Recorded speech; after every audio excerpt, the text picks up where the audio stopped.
నీ సమృద్ధి చుట్టుపక్కలకు అలాగున విస్తరించునుగాక.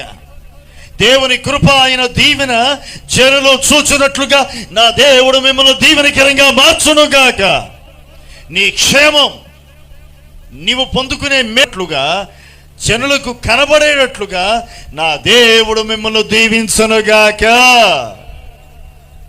ఇది జరగాలంటే చేయాల్సిన పని ఒకటి ఉంది. ఏమిటది?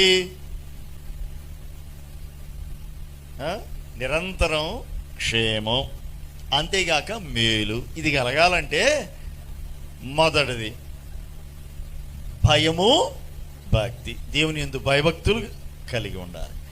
రెండవది ఆయన ఆజ్ఞలను అనుసరించే మనస్సు ఉండాలి, భయభక్తులు కలిగి ఉండాలి.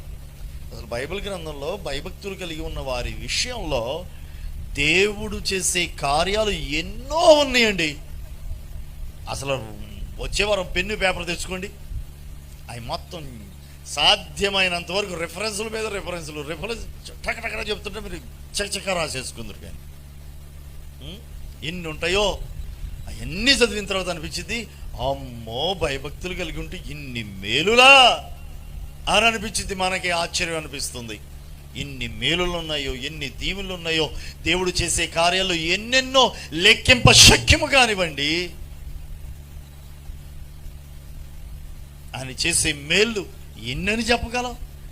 పుట్టిన దగ్గర నుంచి దేవుడు చేసిన మేళ్లను ఒక్కసారి కాగితం మీద పెట్టి రాయండి, ఎన్ని మేలులు పొందుకున్నావో. నువ్వు ప్రార్థన చేయటం మొదలు పెట్టినది మొదలు, నువ్వు ప్రార్థన చేయడం మొదలు పెట్టడం ఏంటి? నువ్వు ప్రార్థన చేయడం మొదలు పెట్టక ముందే దేవుడు కార్యాలు ప్రారంభమైపోయాయి మన జీవితాల్లో. తెలుసా మీకు?